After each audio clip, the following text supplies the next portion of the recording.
韩国方面这一次效仿佩洛西，利用竄台行为来实现谋求政治站位，取悦美国，顺便呢要加强与台湾在经济上的合作。各位网友大家好，欢迎收看本期中诚 Talk。 最近韩国官员竄访台湾，在中韩民间和官方都引起了轩然大波。事后尽管韩国政府当局极力撇清与这件事的关系，称这是部分议员的个人行为，不代表韩国官方态度，试图以此来降低此事带来的影响，换取中方的谅解。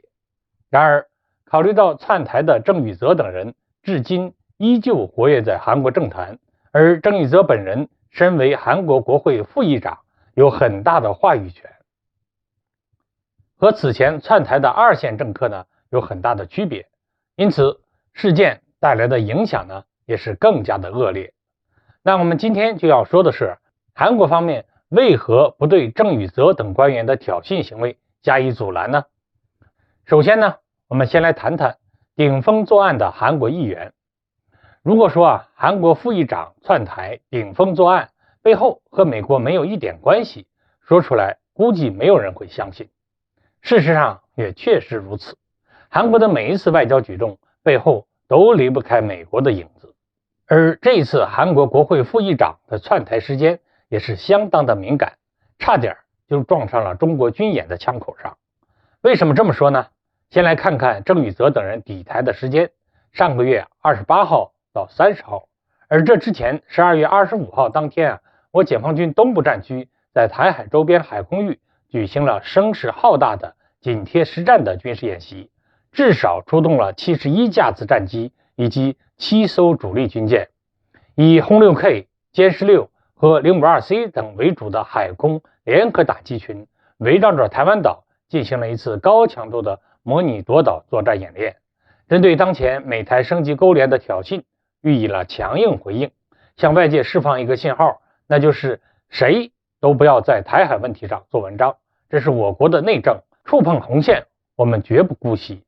而郑宇泽等韩国国会议员的选择是趁解放军演习结束班师回朝之际，火速竄访台湾地区，这是想干什么呢？大家都懂。接下来我们再聊第二个问题，韩国受制于人的困境。稍微研究过韩国这个国家，其实就会发现韩国并非一个我们通常意义上的正常国家。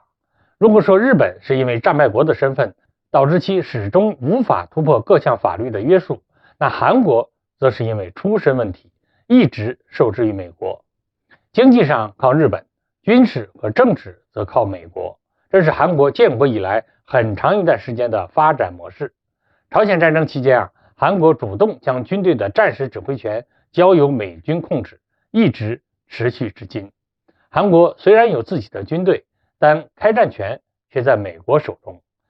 尽管中间韩朝关系曾出现过些许改善，于是呢，韩国希望驻韩美军撤离以及移交战时指挥权，但是美国呢根本就没有接茬。有说法认为特朗普政府执政时期美方说是要归还战时指挥权，却是以退为进，实则以移交战时指挥权为诱饵，让韩国向美国采购先进的防御武器，也是在试探彼时的文在寅政府对美韩联盟的态度。美方将韩国的军事建设和美军深度捆绑在一起，直接后果就是韩国一旦失去美军的协助，就会直接失去战斗力。事实上，对于韩国而言，在面对驻韩美军以及战时指挥权这件事上，一直就是十分矛盾的。这里面有历史原因，也有现实原因。一方面呢，韩国民众希望国家能够实现独立自主，不受制于人，有着强烈的民族自尊心。而另一方面呢，又担心一旦美军撤走，将战时指挥权归还给韩军，面对北方急速膨胀的军事力量，韩国靠自己的实力实在是难以招架。一旦北方的军队再次大规模南下，韩国或将不复存在。因此呢，韩国政府上个世纪50年代就奉行美国一边倒和亲美的外交政策，虽然已历经70余年的洗礼了，却没有根本的改变。美国呢，依旧是韩国国防的依靠，而美国的亚太战略，韩国也在其中扮演着重要的角色。对于美国而言加强美韩同盟有助于遏制中国在东北亚地区的影响力。不过呢，韩国自从文在寅执政时期开始就在大力发展自己的军工产业，这几年确实取得了突破性进展，也是希望建立起自己独立的国防事业。不过，韩国想要真正达成理想的状态，还有很长的路要走，更何况美方也不会放任他自己的小弟说不干就不干了。第三个问题，我们来聊聊韩国捏着鼻子也要取悦美国的无奈。回到这一次韩国议员窜访台湾这件事，表面上看是对中国主权一次公然挑衅，但是在愤怒之余我们也要通过现象看到本质。韩方此举意欲何为呢？自从去年8月份佩洛西窜访台湾地区后台海局势是骤然升温，我解放军加强了在台岛附近的军事存在。而在中美首脑会晤期间中方也是再次强调了台湾问题是摆在中美之间的第一道红线，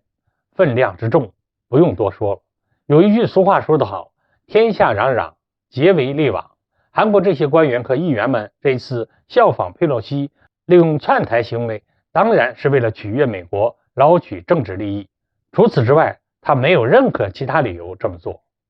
近些年来不断有亲美反华的域外势力拿台湾问题做文章，以换取美国的支持和援助。这一点我们需要看得清清楚楚。由于他的北方邻国军事实力正以惊人的速度在发展，去年还多次进行了中远程乃至洲际导弹的试射活动，甚至还搞出了600毫米的超大型核常兼备的火箭炮，更是让韩国政府寝食难安。而在俄乌冲突中韩国明知道美国的真实意图，据说还是不顾俄方的警告，仍是将10万发155毫米炮弹提供给了美国。随后这些炮弹出现在了俄乌战场。这件事算是一个导火索，让韩国和俄罗斯的关系就此进入了相对紧张的阶段。而韩国和日本之间因为历史和领土争端素来就不对付，韩国内部很长一段时间甚至出现了极端的仇日情绪，民间则经常出现各种反日示威游行。因此韩国与周边的俄罗斯、朝鲜和日本都保持着紧张的外交关系，这对韩国而言是一个十分危险的局面。